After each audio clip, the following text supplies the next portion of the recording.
Moriarty, and he always has negative waves.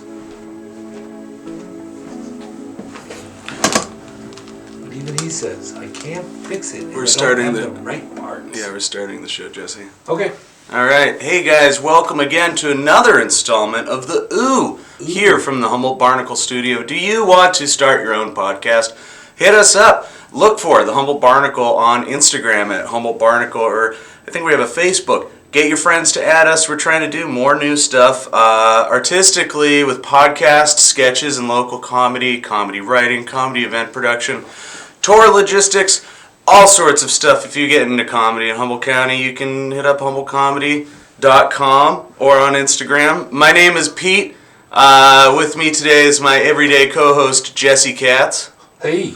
And we're doing the OoOoh today. Here, I want to touch my camera a little bit. Let's see if I can touch my camera. Ooh, fondling that camera. Camera fondling. Guys, so those of you who don't know me, my name is Pete. I'm a local comedian to Humboldt County. I do a lot of shows at the Crisp Lounge. You guys got to check it out. In fact, we are dead on top of the Crisp Lounge right now.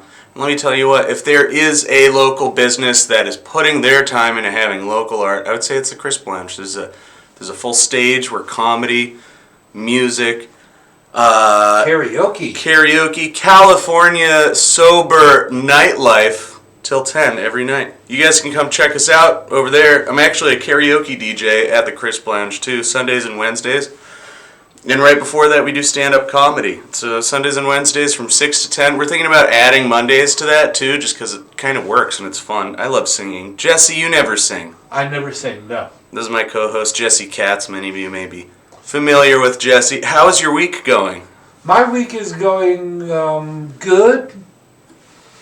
A little weird, but good. You're moving, but you're not. Your landlord needs to fix your house. Yeah, currently I have no shower, no sink in the bathroom, and no sink in the kitchen. Because the new owner of the building is figuring out that the old owner of the building didn't do repairs very well. So they're having to attack the plumbing problem from both sides. You know, this past week I've been thinking about everything that it can inspire me to do a reverse everything, right? Like I have a reverse dentist. He's a meth dealer, right? Or I have a reverse, what's another reverse thing? Reverse medication, a pill that gives you headaches. But for you, I was like, hey, what about a reverse repairman? You know, they like come in and trash your place while you're gone and you're like... I don't need that. I can trash a place quite fine on my own. I need somebody who can actually fix it after I've trashed it. I'm actually thinking about the fact, too, that there was a character on All That. Or maybe it was it wasn't the Keenan and Kel show. It was All That.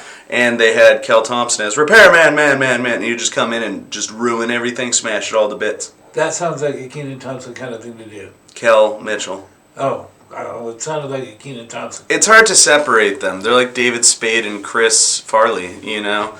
But yeah, so I wanted to go over some like, what do we have any local events going on? There's some crazy crash on Broadway again. Imagine that. Right at that building that just recently finished repairing itself from a car crash. Oh, that one. Okay, now I know exactly what you're talking about. Nail salon or whatever it is, right on the corner. Yeah, like there was Wabash and Broadway. If memory serves me correct, I think the sign says Fashion Nails. I'm so sorry. Fashion nails. That's funny. But yeah, like, what? That's not fun. Other local news. It's cold. It's so cold right now. Are you guys cold? I'm cold. It's colder than some of my past relationships outside. Ooh, that's cold. Yeah, that's very cold. Stay out of the shadows. Even when it's not cold out. That's a weird spot to be, right? But now the shadows are cold too. It's been a cold one. I'm glad I actually started a very serious relationship with my heated blanket recently. We're getting pretty serious. We're very close at night, every night. I realize it's sunny out there, folks, but I think today might be a good day to do indoor activities. Yeah. It's a bit warmer. Yeah, any sort of indoor, Durban poison, Girl Scout cookies, cherry pie, indoor, all the indoor activities. Bubble hash. Yeah. Where's the bubble? That's got to be. Where's all our bubble hash going? Because I know we can get it, but it's also hard to get. Well, I get mine's in your backpack. I like to smoke it out of a water pipe, and then it gets like it costs the most to have the ice water hash, but I still like it. I like breaking it up and putting it on delicious nugs in a pipe for smokage. Yeah, yeah. When it comes to weed, breaking up is a good thing. Yeah. That's funny. Well, I find that the bubble hash seems, or at least the stuff that I've been getting of that variety lately, smokes better when it's broken up than when you just slap it on in a pipe and try to do your thing. Yeah, I was just adjusting your microphone so it's a little louder. Yeah, I don't. So there's like that one person that we smoke with a lot of the time, and they use matches and they don't use butane with all their lighting, and I just think that that's crazy. If that's bad, because I have used so much butane to smoke in my lifetime, I'm just worried. I think the issue is the taste. They don't like the taste of the butane, whereas matches tend to have a neutral, no taste. Yeah, a nice neutral sulfur flavor. I'm just saying what I've been told. What I like to do is just take all the match tips and roll them up in a joint and light that, and then hold it in my lips for as long as possible before I get a huge burn mark across my face. Really? I like to take the match tips and shove them in a piece of pipe and make it go boom. Well, that's a lot less violent than I thought that was going to be when you started that sentence. No. They're not for hurting people. They're just for large booms seem to give me pleasure. Like 4th of July is my favorite weekend, and it's not for like the light effects. It's for those big booms. Yeah. I always think about Godzilla and how they would fire bullets at Godzilla or King Kong. And King Kong and Godzilla are like huge, right? So what does that feel like if you were Godzilla sized or King Kong sized? How would that affect you if you? I think you just need to watch the movies, because Godzilla's been like shot at with tanks, and it hasn't really phased him much. So that's a matter of hide. But then for King Kong kind of doesn't like getting shot at. No, from my observation, no. Yeah. To him, like a 50 caliber would be like a 22 to us. In the jungle, apes beat lizards all the time. I think I don't really see. We got to look this up. No, you haven't seen Kong on Skull Island? Oh yeah. All of his nemesis are giant lizards of one kind or another. I love that non-fiction movie. The non-fiction. Non-fiction. King Kong is now realistic fiction, right? And in the old version of King Kong, he fights dinosaurs. Huh. Or he at least fights a T-Rex. Do you think if they put a huge gold chain on him, he would be Bling Kong? He would be. I think that would be cool. Just a grill. All of the gold in the world makes a giant grill for King Kong. Some shades and a backwards baseball cap and dude, some serious fucking chainage around his neck. I don't get how King Kong exists. What is King Kong supposed to eat? Well, like he's I would huge. Imagine the same. Just thing. The lizards, huh? Most great apes just eat fruit and veggies. Yeah, but there's no giant. Oh, that's actually canon in King Kong, is that they have giant vegetables probably for King Kong to eat. I was gonna say he'd probably eat all the lizard things, right? I would. Possible. You're supposed to be our expert on this, Jesse. Well, the only thing they show him eating that I've ever seen in any of the movies is tree limbs and whatnot. Tree limbs. And the preliminary rounds. I mean, it's a little too expensive these days to be showing him eating, Yeah. It's all CGI, and that stuff is incredibly expensive. Yeah. I can probably say that like anyone who's going to be watching this can like see that our color is a little wrong on our screen. We're dialing it in, We were dialing in our sound this week. It looks like the color moved around when we dialed in our sound. Totally not associated, but we're working on this, and then like as these episodes come out, we'll be able to dial them in a little bit more.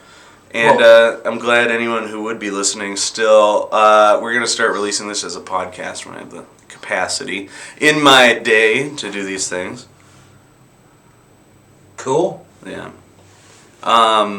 So There's definitely stuff that's been going on. Trump signed a bunch of executive orders. Both people on both sides are really upset about just different stuff. You figure that once the election season was over, that they would have there would be a little bit more peace for our people, and that is always available to you the second you choose to live peacefully.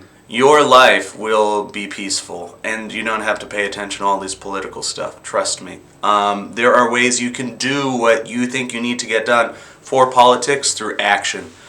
I don't even have to say a word to make effective change in the world around me, and that's kind of like anytime stress from politics happens, we have to remind ourselves of that, right? Because is that positive vibes? That's very positive vibes. Thank you, Jesse. Actually, today's show does have a theme. This is probably a great time. So, let's see what we got. I dug this up out of my car. This is a values list from my therapy group that I went to. And for those of you close to me, you might know that I went to Dungeons and Dragons therapy locally. And it was really cool. If you have the opportunity, you should check it out. And these are one of the resources I got. And we're just going to figure out where these things fit into our lives, you know? Values, something Donald Trump does not have. Yeah, I mean, there's, I think that's any politician, Jesse. That's true. That's like crazy. It's just like, hey, how come this politician is acting like a politician? It's like, all right, well, that's what they are. Let's end all of that and all of politics, which is hard. That'll work for me. Yeah, I don't like politicians. I don't like singling out politicians because then we don't focus on the problem, we focus on the person. Well, I think it's like a disease. You can take the most forthright, honest person, and the minute you elect him to office, all his morals go right out the window. Dude, morals and values. Please don't air out my personal plans for political success like that. Oh, I'm sorry. I haven't done that yet. You don't title it. Don't identify it. My apologies. I'm supposed to do that later. Come on. Vote for me, Peter Nelson. Vote for him, Peter Nelson. I totally won't be just like the rest of them. That's my platform. All right, so one of these values, let's figure out, Jesse, when's the last time you encountered acceptance, being open to or accepting of yourself or others or life, etc.? This last Tuesday. All right, next one. what happened on Tuesday? You want me to go? Well, last Tuesday was my birthday, and I don't usually have people around me that recognize that. And I did this Tuesday, and it was awesome, and it's a really great time to learn who your friends really are. No way. Tell me more. Well, people showed up with cakes and presents, and I wasn't expecting any of that, and they had actually remembered that it was my birthday, and not that I'm shy about that, but... Yeah. You have friends. Is that what you're saying? You didn't expect that you had friends? No, I just didn't expect that I had the kind of friends that would not only recognize that one day a year everyone's special, but act on it. Dude, I never, ever message happy birthday to anyone online and, just all the birthdays and stuff. That was like a choice I made really early on in my life. That was probably a bad one. I was like, I'm not doing birthdays. There's too many to keep up with. All these gifts, all this. Well, am I just gonna keep track of every? And then you forget one person's birthday, and then it's like, oh. But I'm terrible at it. Yeah, I kind of am too. And then I had a birthday or a Christmas go by where I got one gift, and I was like, that's okay. That was the plan. I don't want people to have to think about me being hurt if they don't give me a gift, And so I just wanted to but that was a fun birthday party and stuff. I've waited until now. There was a birthday surprise for you that day when we were all there. I had to get you a cake, right? And we were looking for cakes. And so we get to, I'm talking to Nico. I'm like, hey, between you and I, Nico's our good friend. And it's between you and I, one of us has to get a cake, right? And she's like, I'll grab a cake. And then she's like, oh, I can't get a cake. And I went by Eureka Natural Foods, to check out. I was like, all right, here's a place where there's going to be at least one cake in the entire grocery store, right? There has to be one. And I go and I walk in and vegan cake. There's a cooler with the vegan cakes in it. I don't think it was vegan though. I think it was just the take and go cooler. And I'm like, oh my god, there we go. And I see some chocolate cakes. I know you want a chocolate cake, and I see the other cake that I ended up getting you, and the cake next to the you had already gotten a chocolate cake from your mom. So I went and I was like, oh, what if we just check out these cakes? And then the ones next to it said reduced. I was like, all right, well, obviously I'm broke as hell all the time. Why don't I just get the reduced one? Jesse will be fine. He already has a chocolate cake. He doesn't need 2 chocolate cakes. Have you eaten that entire cake to yourself yet? Yes. And I've eaten the 4 Guessable chocolate muffins that our other good friend Ursula provided for me. I'm glad you have enough sugar in your diet, or else you'd start, Oh no, I'm ready to go to Costco and get another chocolate cake. This guy right here. You have the hardest working pancreas in all of Humboldt County. I do. But It's working overtime. so I check out this other cake, and it's literally labeled birthday cake, and it's got sprinkles all over it. I'm like, there we go, birthday cake for a birthday. This is like impossible to do wrong. And I look and it says reduced. Here we go. And I'm like, this one's on sale even. And I see 2 of them on sale next to each other, and then it says 99 cents. And I'm like, oh, it's 99 cents off? That's not a lot of money. And then I look and it says 99 cents as the price. I was like, oh, I'm grabbing both of these things. So I'm only worth $1.98 to you. Yeah, before tax. It's food though. There's no food tax, is there? I don't think so. So yeah, I spent $2 on your birthday cake this year. Which, guys, if you can save money and still get exactly what you want, like, I think that was great. You liked the cakes, right? They were good cakes. Everyone liked the cake. No comment. Too rainbowy for you? You said you didn't want me exhibiting any negative vibes, so I'm going to no comment. He accepts the cake. My spokesman. To be open to accepting yourself, others, and life, etc. No, it was cool. It was Jesse's birthday this week. You can still send him money. Just send it to me and I'll get it to him. All right, you ready for another value, Jesse? What about acceptance? Is that all we have to talk about with acceptance? That should be our whole show today. Is acceptance. Define acceptance. Is that accepting yourself or being accepted by others? Sometimes. I don't give a fuck if others accept me or not. Okay. But I think it's important to accept oneself.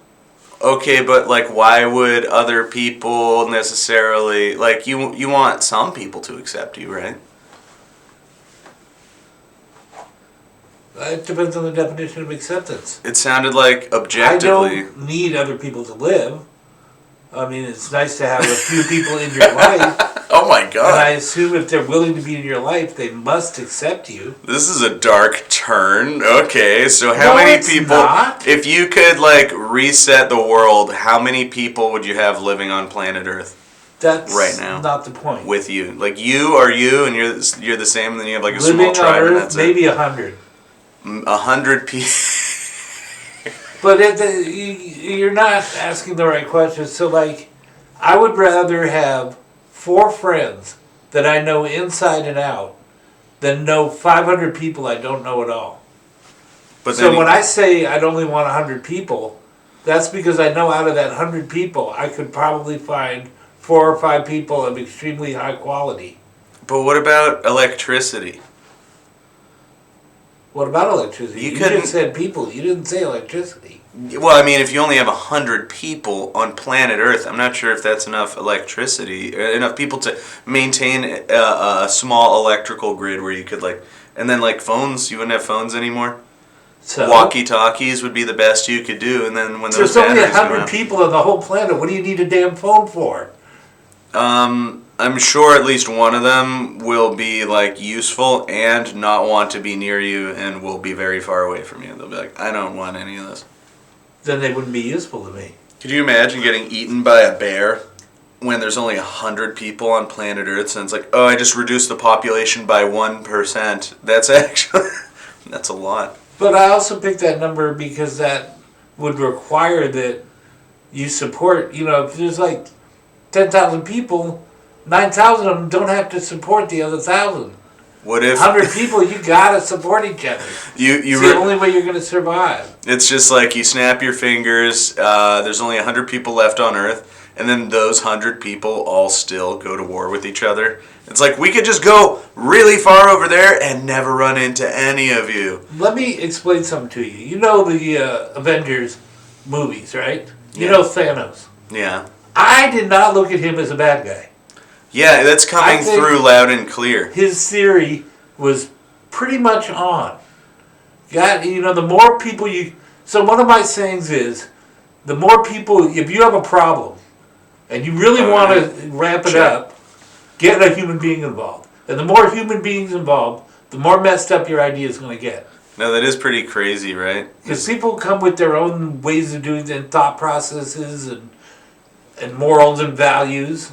Well, like with what I do around here is like I put together so many shows and I do all my own ads and stuff, and I put together the studio with a lot of help from Dean and Amanda here at Chris, but I'm always grateful for that. They've really given me a stage and a place to have a studio, and we've been able to figure out how to work together to keep it like pretty equitable, and I can't wait to see where the Barnacle goes from here, and I definitely couldn't do that without these people. But I'm sorry, Pete, is that the Crisp Lounge at 2029 Broadway? yeah, that is. But I actually also forget what the rest of my sentence was. What were we talking about? I was like promoting, but then it was like... We were talking about values. The value, yeah, but... how people tend to lack them. Oh, yeah. So, like, if I ever need people to help me, like I know Dean, Amanda, Nico, you, a few other people, Trip is really good at being consistent and reliable, but whenever I bring people on board, it's not the people, it's the problems they bring with them that I'm quantifying, because anyone can be kind of helpful. It's not that hard to be helpful, but not everyone can be helpful and then stay helpful and like impervious to like different stuff that they could bring in to the table that aren't necessarily so good. Like people bring their problems with them, and a lot of the time it's more helpful for me to be overloaded than to have a second set of hands screwing stuff up. People, I don't know, maybe I'm picky. You know me really well. I get really picky. I told you to Staffu the other day, right? You did. Yeah. That was pretty fucked up, but I think that's part of the problem is that, I know there's times when you think that I'm not being helpful to what you're trying to get done. But I think that comes from the fact that you have your way of doing things. And it's not necessarily my way of doing things. Yeah. But you're so attached to your way of doing things that if somebody comes along that doesn't do it that way, they're not doing it their own way, they're causing you problems. That is completely incorrect. I'm perfect. They're wrong. Next question. Oh, well, I don't know what else to say at this point. I feel like when I joke like that, people actually think I'm serious. They're like, no ego here. Yeah, ego or narcissist or like all the fun terms, gaslighting, those are, I don't know. I've kind of learned that like in trying to like grow and explore who I am and what I need and what I can bring to the table for the world and stuff, I realized that gaslighting is so much deeper than just calling someone crazy. But, like, you can gaslight people so subtly that it's like... Nico's good at that. Oh, yeah, is she? Yeah? She's a master. We'll just see if Nico listens to this, if she brings up that you said that later. Well, that's fine. Hey, Nico, did you catch as good at it as she is. Yeah.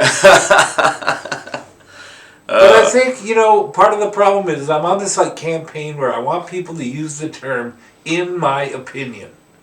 Because nobody seems to use that term anymore when they're speaking about how they feel that other people are treating them, or just in general. I mean, it's always, to me, comes down to, in my opinion, or in your opinion. So, like somebody tells me, let's say, for example, I interrupt a lot. Yeah. That's their opinion. That doesn't mean I share it. So they really should be saying, in my opinion, you interrupt a lot. But they tend to state it as an absolute fact. And sometimes, it's just a matter of, I run into people that just talk so goddamn much that you have to interrupt them if you want to get a word in edgewise. No, that's true. It's, because that's actually something that's like my big thing I've been mindful for like recently is interrupting. If I interrupt someone else, if they interrupt me, and then, I'm sure it's happened to you where you're like talking and you interrupted someone, but you still just like you're so focused on what you're about to say that you can't stop talking, even though it's not your turn. I'm bad at that. And then it's just like, And you know what I mean, for one, I've just let people interrupt when they do, just to like help them learn that it's like, wow, you've been the only one talking this whole time, huh? And then they kind of catch on. But also, like, it's been really hard not to keep going myself. And I think I had a success. I stopped myself during interrupting someone yesterday. And it's just when you get so excited, you're talking to someone, someone new, all that. Well, I'm trying not to have my opinion be so important to me. I have to interrupt somebody to get it out there. So I'm trying to not let anybody finish talking before I say something. I keep my opinions unimportant, And then it's also thinking to myself, is what I want to say at all important to the conversation? Yeah. Or is it just something I want to say that might be totally irrelevant to anybody else in the conversation? Therefore, not worth saying. Dude, I hate irrelevance. I'm indifferent to it, if anything. I'm indifferent to irrelevance. I just spout out anything all the time. You are irrelevant. Yeah. I like our background. At first, I thought this background was a little tacky, but I think it does fit what we're trying to do, and it's a little artistic, you know? I like it. I fucking like it. Hey, that's acceptance. I think we covered it enough. Values, Jesse, we're going to just blast through this the next couple episodes, you know? Okay. We only got like an hour or so today. We could do a 3-hour episode. Let's see where it goes. Another value. So these are values. So do you value acceptance, yes or no? I kind of do. I feel like I value acceptance. I think you value it more than I do. Yeah. But I wouldn't say I totally devalue it. But this one's actually Jesse's subject coming up more than me. Everyone knows I'm adventurous, but for adventure, what about you, Jesse? Do you think that you value adventure, to be adventurous, to actively seek, create, or explore novel or stimulating experiences? No. But also, that's because of how, I think I've been there, done it when I was your age. So it's gotten to the point where it's not as important to me as it probably was earlier in my life. What's an earlier adventure you went on? Adventures in the Middle East during military service that I'd really rather not go in depth on. Yeah. But basically doing other people bodily harm and while they tried to do the same to you. It's quite the adrenaline rush. So your stint in the military was an adventure, is what you're mainly saying? I've always been kind of an adrenaline junkie. I've tended to put myself in situations that no reasonably sane person would choose to do.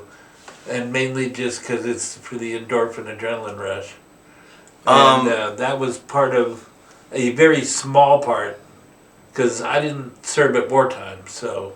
Flesh out some more of this. So you didn't serve at wartime. So you don't want to talk about what happened. What's like, you were in the Middle East. I used to bounce bar for a living. Okay. And a lot of that was because, inevitably, I'm not a large or intimidating looking human being. And you will get, some 6-foot yoked out motherfucker who just will look at you and go, excuse me, what are you going to do about it if I don't do what you want me to do? And then you say, call the cops. I'm going to call the cops on you. I don't have to set a finger on you. No, you have to fight them. Yeah, that was kind of where it went. I mean, your idea was probably the better of the two. What if I left it to somebody else to call the cops while I attempted to beat the crap out of this guy. Now, more often than not, I ended up on the losing end of the stick, but it was quite a rush. What if a cop came in full uniform into a bar, gun over its head, and was like, hi, I'd like to have a drink, and they're clearly got alcohol in their breath? Do you just call the cops? Because what if they send more of that guy, He has a gun in his hand? Yeah, just over his head, completely out of control. Cops aren't allowed to get drunk on shift. What? Why is a cop in here ordering a drink? Would you still serve? What if he was... No. We would not serve him. You have to bounce out the cop with the gun over his head, right? Basically, I can't speak for the profession in general, but I would keep one hand on my gun while I tried to talk him down, and if he wasn't going to get talked down... Wait, you had a gun on you while you were a bouncer? Yes. See, I was the guy that handled. And see, I always worked college towns, and the reason for that is there's a college football team, and there's very large people on this football team that generally college students need money. So I would hire the front line of the defensive side, and I was there for if they couldn't handle it. And that usually means when a weapon's involved. So that'd mean you would call the cops. no, somebody, one of the waitresses or bartenders would call the cops. And then you'd just like fight. I would be trying to convince that other individual that pulling a weapon is only going to end up with them going to the hospital. And Yeah. a lot of it's just using your superior intelligence to talk them out of doing something stupid. Well, that's quite a presumption that you have superior intelligence. No, it's not, because alcohol equals stupid. Yeah. You can be, Tesla brilliant, but if you're drinking alcohol, you will end up as dumb as a box of rocks. Yeah. And I've experienced that over and over and over and over again. Actually, I didn't even need alcohol to do that. Well, I wasn't going to make it personal, but now that you mention it. Oh, man. So more often than not, if you just exhibit your ability to do violence and then talk them down, you can talk them right out of being stupid. But every once in a while, you just got to shoot them in the foot so they can't chase you when you can bail. But So that's adventure. You bringing up the word adventure for you brought you back to your time in the Middle East, and but I'm pretty much over that now. I'm really into just quiet. I'm happier just sitting in my place watching TV all by myself now. you look like you're the bouncer and the guy getting kicked out as one person. Yeah, well, nowadays that's not necessarily untrue. I'm actually neither. I mean, I'm not the guy getting kicked out, and I'm not the bouncer. Yeah, you somehow work for free instead as the door guy. It's great. There's stuff that's happened at the Crisp Lounge that I've just creepy people creeping on the baristas, and Yeah. Oh, yeah. Yeah.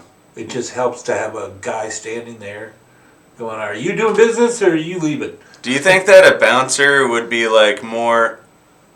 There's girl bouncers, too. I bet There are. Girl bouncers sound really they'd kick your ass. There's some of those UFC ladies that I would definitely hire to work my bar. Yeah. Ronda Rousey, I was just thinking Ronda Rousey. Absolutely. Oh yeah, all day long, and not just because I think she's hot. But I was gonna. That was think my she's next got question. Is Ronda ultimate Rousey skill. hot? Yeah. So that's a level of adventure. But there's other ones as well, not just Ronda. But. Tell me more.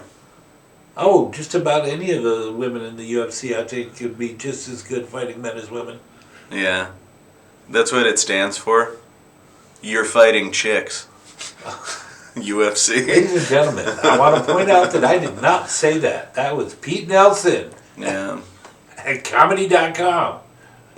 At comedy.com. Yeah, I bought the website comedy.com. It's done. Now I own comedy.com. I own humblecomedy.com. I own cumbolt.com. Look out for I gave up humboldthair.com recently. I bet you. Mom, that was not me being sexist. Yeah. Look what I found. Oh, yeah. Yeah, so a few of the shows we're going to be doing here. This is the OoOoh. This has been around for over a year. Ooh. The OoOoh was the morning show we would do on Fridays. We're going to release this one today right now when we can, because we missed our Friday deadline this week. We're so sorry. I'm not sorry. You're never sorry. We recorded another episode, and I think I still have to edit it. We'll put it on our Patreon. If you follow Pete Nelson and Humble Comedy on Patreon, you can have access to our tidbits. I'm going to put all our tidbits out on our Patreon. I beg your pardon? Put it behind a paywall, just Leave my tidbits out of it. Yeah. Do you have nice tidbits? Well, at least I have 2 tidbits, which is one more than you have. I was talking about boobs. Oh. I think boobs are funny. Like everyone thinks butts are funny. I think butts are funny. They're great. Butts, farts, those are always funny. So you're talking about like lady boobs or men boobs? I think no, man boobs are never funny. Okay, I was gonna say. But boobs, regular boobs, I think they're funny because it's like so many people think milk is gross, you know, but then they like boobs. It's like, come on, pick one. You gotta pick a lane, right? I don't have a particular favorite lady part. I'm surprised that the I like strain, them all. the strain mother's milk doesn't taste more like milk. Why did they call it mother's milk? It's not even cow milk. It's going to taste like human milk. You should be able to smoke that and be like, That was probably. this tastes like human breast milk, you know? And That it was- doesn't. 0 out of 5 stars. It got me. That might have been a fan of Mad Max Fury Road. Yeah, true. They had all the large-breasted women lactating from other milk. If I secured some, would you drink it live on our show? No. Yeah, me neither. But Because number Okay. one, I don't know where it came from. Number two, you got it, so who knows what you put in it? circling back, No. that's why I think it's weird that people think boobs are hot, because they have milk in them and people think milk is gross. So it's just like, come on, you got to figure it out. Okay, Pete, this would be a good time to practice that, in my opinion. In my opinion, I think it's weird that people think milk is gross because I like boobs. I don't think milk is gross. I'm just lactose intolerant, so That means physically you think milk is gross, like whether or not you think it's gross or not. I don't think I think that much about milk, period. I always think of energies in the world, right? And then there's all these energies to the world. And it's like you're a good person and you have an abundance mindset and things come to you. Oh, maybe you're a dick and bad things happen to you. You are a dick. Sometimes. And In my opinion. all these different things. So it's like, what do you have to do in a previous life to be born lactose intolerant in this one, right? You probably did something pretty heinous to a cow. Yeah. No, I'm not going to define what I mean by pretty You heinous. took in too much cow in your past life. Now you need to have cow come out of you in this life, you know? All right, I think that'll be a good time to move on to the next one. Okay. Do you want to read the next one? It's number 3. Number 3. Guys, don't forget to check out the website, HumboldtComedy.com. Follow The Barnacle on Instagram. We got a show coming up this Wednesday at the Wave Lounge at Blue Lake Casino. It's free. Come out. Leah Tamara's headlining. We have a whole bunch of other great comedians on the She's lineup. funny. She is. Excuse me. This Wednesday, Blue Lake Casino, 7 o'clock, January 29th. Are you done? Yeah. What's You her sure? next? What's her next value? This is probably my favorite. No way. Assertiveness. Oh God. To respectfully stand up for my rights and request what I want. Do you want to start? Do I? Oh boy. Do you value assertiveness? I do. I really do. Although I could be better at it, but I do. Okay. As a matter of fact, I just got really assertive with the health care program I work with. Tell me more. Make sure not to say anything slanderous. They, well, we won't mention any names, but they'll know who they are. Basically, they're in charge of transportation to doctor's appointments and such. And they are not very, communication is not a real thing to them. So, like, not only, It's they split conceptual. their whole program up into sub-programs. And not only do they not talk to the other programs sometimes, they don't even talk to people within the same program. And they made me miss a very, very important doctor's appointment. And boy, I might have gotten a little too assertive with this poor lady. Yeah. But her job is to deal with people's complaints, so she got a mouthful, and I was like very, very extremely assertive with her. Oh. You will immediately call this doctor, and you will make sure he is very aware that it was not my doing that made me miss this appointment. Because this doctor, he's like the only guy that does what he does in all of Humboldt County. Yeah. So he has all the patients. So if you miss like 3 appointments, he just writes you off. That's it. That's it. And I need him. I can't afford to be written off. And I was so assertive. They got everything done in half an hour. They were calling me back. We got your new appointment. We won't screw up the transportation for it.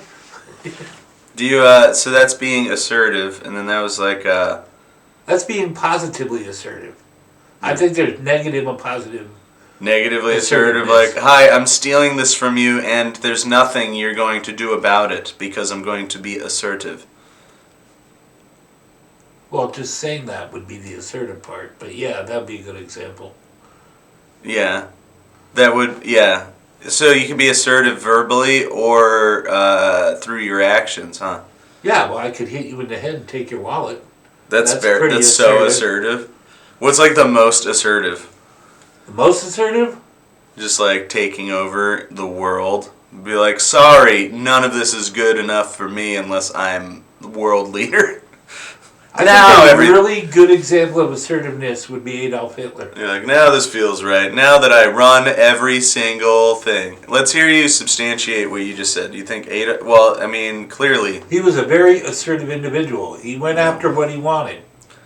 Not in a good way, mind you. I'm not trying to say that he was a good person, but he was very assertive. He wanted Europe and he went about getting it. Yeah. I feel like all of my information on that person was given to me by the U.S. government. Probably true. And then, like... Doesn't mean it's not right. I'm sure so much of it is right, but I also wonder how much of it was altered before it got taught to us in a school, you know? Or, like, the branding of stuff. That's, like, a really hated person. The only thing you really need to know about Adolf Hitler, and what really shows what kind of person he is the fact that he had no problem killing over 11 million human beings, but he was a vegetarian because he couldn't handle violence towards animals. You're kidding. That's what was going on? Pretty much. That's crazy. I mean, you know, the other small fact is he was like the father of methamphetamines. I hope that there aren't other people of equal terror and terribleness being empowered by our government or in our government or hidden from history by our government. Too late. Because I feel like if our government is telling us, like, you're not supposed to like this person, and then you're supposed to like this person, I feel like that's sort of too much control over my agency. You just do the opposite of what they say. Yeah, but, I mean, Hitler was bad, so there's that. I always wonder just if he was not subordinate in the way that the U.S. government at the time wanted him to be, or other world governments. I mean, he was at war with so many, he was taking over all these countries and stuff. And for those of us, like, way less versed in, like, this subject matter, there's so much to research about World War I and World War II and how it all led up to this big apex of war in all of Europe. And there was so much more to the conflict that, like, Hitler came along after all of these different things were, like, a huge problem, too. And it's not surprising that when all the pressure is built up inside of Germany and the economic sanctions that they had, it's no wonder that it would create a more fertile environment for such a violent leader to come into place and have power. Well, I mean, he wasn't the only one. Stalin killed more people than Hitler did. And so, and then there's more, right? And I feel like we're getting taught this by our schools, and it's just like, that's what they want us to know and think. How much of what they wouldn't want us to know and think is excluded about those stories and that history, and how much is excluded involving other things that we're not educated on? You know, like, it seems like we focus so much on one single person when there's been so much history to be had. And I do think it's really, really, really bad that these people do these bad things. And it just makes me so nervous that we're not learning about other bad things that are being done of similar nature, because we get fed our information after it's been scoured through by people who would rather have more control over what we think then we would want to give up, Well- so they control what we think based on what they're feeding us, There's so many things that we hear about. Sorry, let's hear you talk.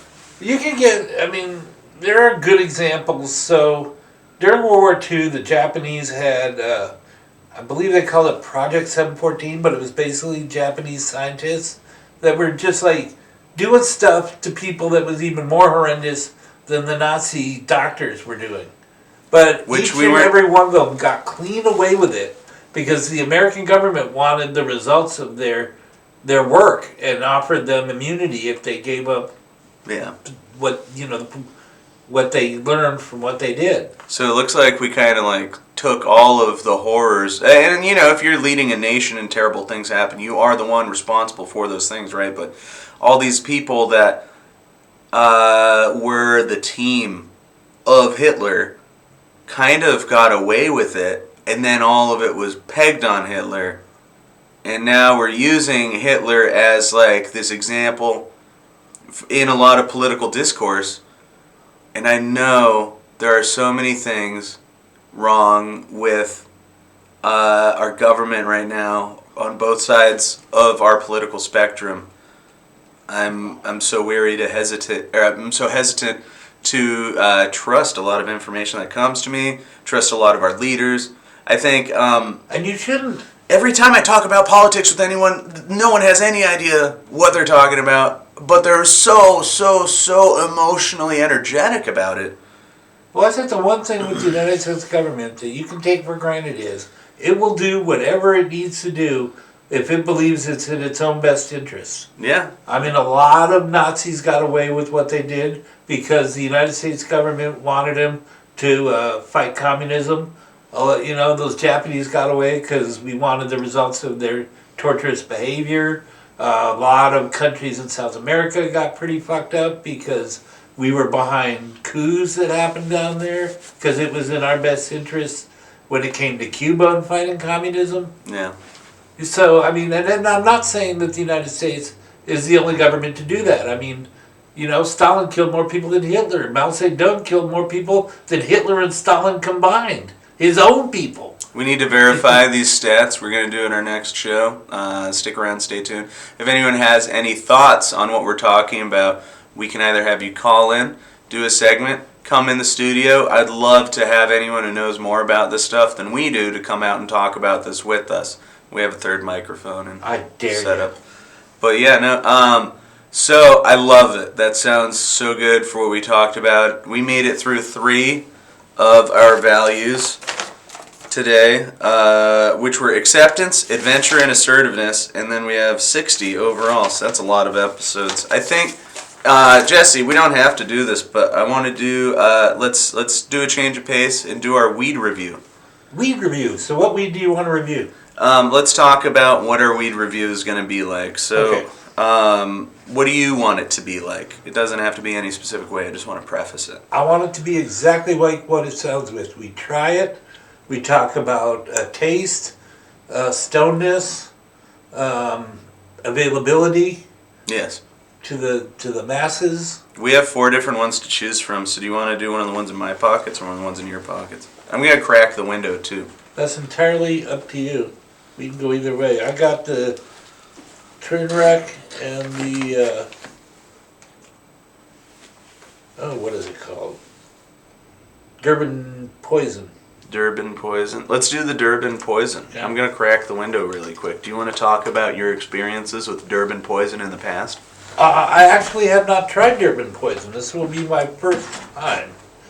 I will say that the one problem I have with this particular company is that they over-package their stuff, which makes access a little bit hard. But I'm sure that the masses can figure out how to get around it. I personally use my little Swiss Army knife. But I've had other... So, can we say the company? Yeah. So this is sponsored by the Crisp Lounge at 2029 Broadway. Come and check out any of these weed products that we that we try out on this show. We're going to try out different products. You can follow all this on my Instagram at Pete Nelson Comedy right now. We're going to be moving some stuff over to the Humboldt Barnacle on Instagram.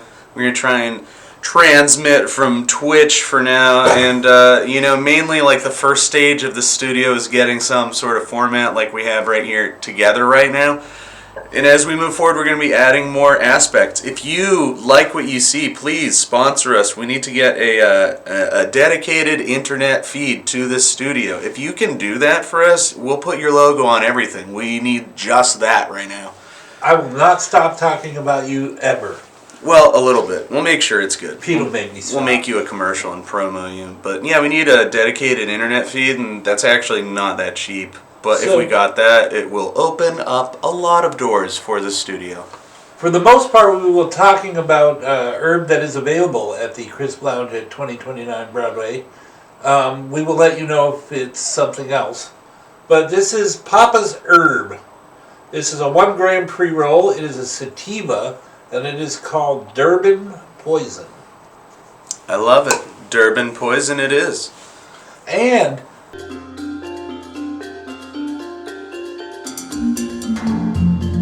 I test its pack right now too. Let's see if it can pack down a little bit. By testing its pack, it just basically means like I'm gonna tap it down on its end and see if any of it settles down more.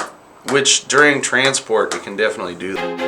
I feel like I'm losing my mind. 9 Broadway. Its pack is good, so it's been packed down. It's not. It doesn't. I don't expect it to run too much. Look at that. Papa's Herb is the company. It's it looks like it's been handled well previous to us getting it. Am I seriously? I swear I grabbed a lighter before we got started here. There we are. Let's see. THC value of 23.99. Total CNBS 24.29. Are you sure that was the cannabinoids? Cannabinoids, yeah, 24.29. THC 23.99. It lights well. I had the train wreck last night, and that is one strain that I probably could say I know the most, if not all about. Can I see the tube? And that's the closest I came. You have the tube still. I believe that's it. I can taste that it tastes very clean. You know, there's no like crazy flavor problem on its initial toke. This one was manufactured and packaged on October 1st. So right now, what's today's date? It's like the 25th, 26th? January 25th. 4th, yeah, no. 25th. I just love seeing the smoke on the green screen. It's January 25th right now. 2025. 125, 2025. I have 2025 vision right now. I don't mind the flavor on this. Oh no, I like the flavor. I'm pretty impressed with the Stone and the flavor of their products, especially considering the price.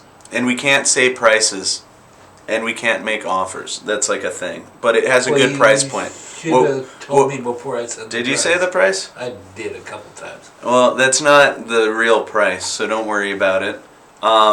That's not even, but yeah, we can't talk about prices. I think that the price point is a good price point. We'll bleep it out. We'll bleep it out, Jesse, don't worry. Okay. I don't know how to bleep it out, but we'll have to. I will go Bringing home. us to our background. Our background, fuck. Yeah, we have. I like that one. It's a good background. It does sum so much up, doesn't it? Yeah. Now these ones, they're new. I feel like what I saw happen was that the people at Crisp wanted to diversify their selection a little bit more, so they brought in some popular products. That being Papa's Herb. Papa's Herb is crazy. That stuff is everywhere. That's like, are those Ursa cartridges everywhere too? Ursa has good cartridges. It is your Papa's Herb. Yeah. You're not a cartridge guy though. Me, no. My lungs won't allow it. Yeah. But one thing they seem to allow is the smoothness of this joint. That's a pretty smooth one. That's why I'm really, it's this and the Up North are my go-to choices. Yeah, we should get an up north. We can do that next show. An up north thing. Yeah, no, okay, so this one's great. I don't think it's blowing my mind. And I do have to be like, I have to have honest weed reviews. And I know that I will just say super positive stuff about every single review this whole time through, just as my knee-jerk reaction, because I like using the product. So I think it's worth it. I think this one's worth it. It's good. It's a great picnic. It's a great picnic roll. I think it's a really good, Papa's Herb is good choices for those out there that don't have a fortune to spend but still want to get reasonably baked. This is the Durban Poison, right? Durban Poison is actually one of my favorite strains because of the flavor. I'm not getting the Durban-y flavor out of it, but this isn't like supposed to be that super duper high quality terp profile. It could be. It was packaged back in October. Who knows how long? I don't know. Maybe it's definitely not bad. I will definitely tell you that there are a lot of bad pre-rolls that you can get. This one isn't bad with the way that I ingested it. I feel like it's, my first thought is it's nowhere below 5 out of 10. It's above 5 out of 10. Oh, yeah, yeah. Oh, absolutely. The flavor is fine. The percentage is fine. It feels clean. I'm not coughing a lot, are you? No, and for me that's a big plus. Yeah. But I think it's important to say that if you were to show up at the Crisp Lounge 2029 Broadway and you only had like $20 on you, but you wanted to get fairly baked, this would be a good choice. Yeah, you could get like a multi-pack. You can get a bunch of different kinds, and you'll get pretty high, but not so high you don't want to drive home. Yeah, I like the apple fritter that they have a lot more. We'll review that one at some point in the future. This one's great. This one's. I like the Trainwreck, but I'm kind of obsessed with Trainwreck. Well, let's put this one back in its tube and try one of the other ones. That'll be cool. It's not like we have some coffee to smell and cleanse our palates. That would be cool. We gotta get some coffee. We should try one of yours. Let's do that. So that one, just reviewing again, Papa's Herb, Sativa, Durban Poison. Okay. So think out of 10 what you would give this, and then I'm gonna think mine and say mine, and then you can tell me yours right after I say mine. Right? Ready? I give it a 6.7. I'll give it a 7 for the price point. Yeah. All right. Cool. That's the Durban Poison. And then objectively recommended, not recommended. So that's also a big thing. I'm so sure. Did I end up with the apple fritter? I didn't even end up with any of these. Oh, there. I was wondering where they went. All right, we got Cake Crasher. I know and you don't. I got the apple fritter. Let's do the apple fritter again. Okay, yeah, you got me all intrigued with this apple fritter. I thought you were there for it yesterday, no? Yeah, that was yesterday. That was a lot of pre-rolls ago. Yeah. Doesn't mean I remember. I'm old. I do want to kind of actually put myself out there a little bit right now and say that I kind of think that it is. No, I know this. I know for sure. It's definitely healthier to consume through ingestion from my experience, though you do want to make sure that you have all of your medical situations gone over with your doctor and stuff, and make sure that you are following a proper guideline from a professional on how to manage your health. But I do feel like lately I've been doing more of the consumption through my stomach instead of my lungs, and that you sacrifice being able to taste these terpene profiles, but you add being able to like save irritation of the throat, which has happened a lot for me, and I don't want to irritate my throat. It's kind of a priority for me. What do you think? Do you have Lungs. Lungs, yeah. And so, can we talk about your lungs at all, Jesse? Do you want to say like what you how are your lungs, and how does it affect what you pick to smoke? Because you still smoke. So I've heavily abused my lungs over many decades. So an example of how it affects what I consume would be I don't really consume infused products because they're just too hard on my lungs. Okay.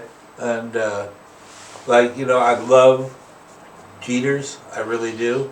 They're a great brand. Yeah. But I cannot, for the most part. Right, I shouldn't say I cannot, but if I'm smoking Jeters, I have to be really careful how much I inhale at a time. Take a very small hit. Yeah. And because I won't not do it because I love the way they get me high. Yeah. But I'm really careful about how much I take in a single each hit. Yeah. And then at some point I'll have to stop and hit the inhaler. Yeah. And also, like, I definitely don't want to ever knock smoking and stuff. It is very, very, very helpful for people consuming these products that are changing over from another product. Something that might not be as good for them. California's sober lifestyle is very healthy compared to people who drink a lot of the time. And when you have pre-rolls available to you, and you use them as a solution to some other other health problems, I think it can be helpful. And then smoking for a smoker is different than smoking is to a non-smoker. When a non-smoker looks upon a smoker and makes presumptions about their lifestyle or their thoughts or feelings or philosophy towards their health. I'll bet you they don't say, in my opinion. People who don't smoke, well, yeah, there's that, and it's just, it's hard to understand what you're not personally involved in. And I've learned that in every area of my life. And if you see someone smoking, that could be their high point. Didn't mean to say that. That could be a good thing for them that is going on, that they're smoking. There are people who use this. Everyone talks about like gateway drugs. I'm talking about exit drugs, right? You can use cannabis to exit so many bad habits that you have in your world.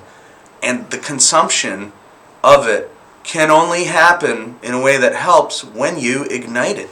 Well, I think it also depends on what the physical issue is. So, the physical issue is that you're taking it for. I just retired out of the mental health field, and I believe that there are certain diagnoses to which smoking weed will help more than taking pills.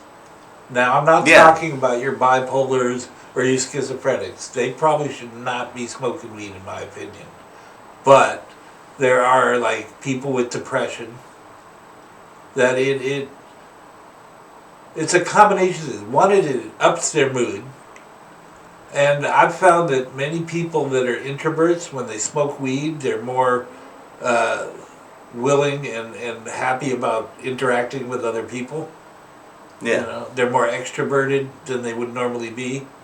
So there are certain things, I've seen with my own eyes people who were serious depressives, manic depressives, that then start smoking weed and their whole life turned around. Yeah. Not that it cured them, because I don't believe that there puts you in such a thing, but it puts them in a place where they can have more of an integrated life in society. It's like a stairway to peace and joy for people in pain. and you need to have some sort of a pathway to be able to like reduce. Sometimes, and we've all seen it, people's life goes to harm. The whole life is consumed by the element of harm, giving, receiving, causing. They do that. And it's a strong chain in their mind that connects all of the harm together into one. Well, we don't really know at this point how helpful it can be, because it's always been illegal. What I was talking about was, I didn't get to finish what I was saying, so when you came in there, it made me sound like I was talking about something completely different when you didn't let me finish my sentence, so let me finish. People's life can go to harm, they cause harm, they create harm, they receive harm, and what this can do is break that chain. And then, like, let's say they return back to harming others and themselves right after that.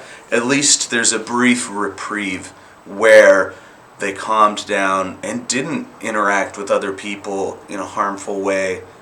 And who cares if they still feel good about the bad things that they do while they smoke and get this peaceful sensation and relax a little bit and are easier going. Wow. But yeah, that one's a good one. But it breaks the chain. It allows more peace to come to this world, no matter the direction it's coming from. And a lot of people, it does so much more than that it just changes their lives. And so, giving the opportunity to yourself and other people to be your equal or to engage in the use of cannabis in the correct situations is never it's never too bad. Well, I predict that, see, the problem is that it's been illegal for so long, nobody ever wanted to put money into studying the medical effects of marijuana. And I think once it becomes legal on the federal level, not just the state level, that's going to change. I think there's a lot of universities that want to study the medicinal effects of marijuana already. They're just waiting for the feds to say it's okay. So I think we're going to find out a lot more about what exact diseases out there might it be beneficial to smoke weed for than what we already know. I think a lot of what we already know in the United States are because European countries have done studies and we're just piggybacking off of their work. Yeah. And then they, of course, had their own agendas of what they wanted to look into medically with marijuana. So this may well change here. Well, I think a lot of that has happened. I think a lot of bureaucracy is currently where that situation's finding itself and like issues with it. But I think so we're doing another review. We just started. I'm really, really liking this. This is my go-to Papa's Weird. This is the apple fritter. It tastes way better than the others that I've tried. Okay. Even the Rec, as much as I like it, I can actually taste apple fritter in this. For once appropriately named. Apple fritter. THC 36.2%. That's more than the other ones as well. Packaged on 12/19. So it was very... what did you say the THC was on there? 2 months more recently than the other one. It was it's 36.02. Yeah. This is Trainwreck. And it's only 31. Assuming that it is indeed Trainwreck. So this one I've actually tried before with a few other people, and we all really enjoyed this one. This one, definitely 8.7. No, 9 point something. It's like 9 point. I would say 9 at a minimum. 9.3. This one's a 9.3 in my mind. Out of 10. 9.3. Apple fritter. You want to get the apple fritter from Papa's or from Crisp? At least... From my experience. At least one, if you might want to try something else at the same time. But if all you're getting is one, definitely get the apple fritter. Yeah.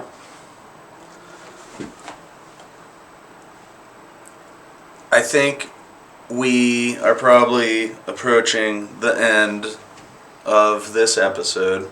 What did we learn today? What did I learn today? Yeah. Morals suck. Values suck, excuse me. Value suck. Papa's is a very decent company. Their apple fritter is really good. Good price point. And that's all I can remember in my senile brain. Nice. What I learned was that this values list is definitely going to carry a bunch of our future episodes. I'm For looking sure. forward to that. So next episode we'll be able, let's see. Guys, next episode Jesse and I are going to cover authenticity, beauty, and caring. That's going to be the episode. That's going to be a fun episode. Yeah. Hey, if you made it this far and you liked what you heard, which I know you probably did because only so many people are listening to this right now, tell a friend, get them to listen to this. We want to build up our listener base. We're ready to. This is the start of a beautiful thing. My name's Pete Nelson. I'm Jesse Katz. Thank you for being here with us. This is the OoOoh. We'll see you next week. Ooh.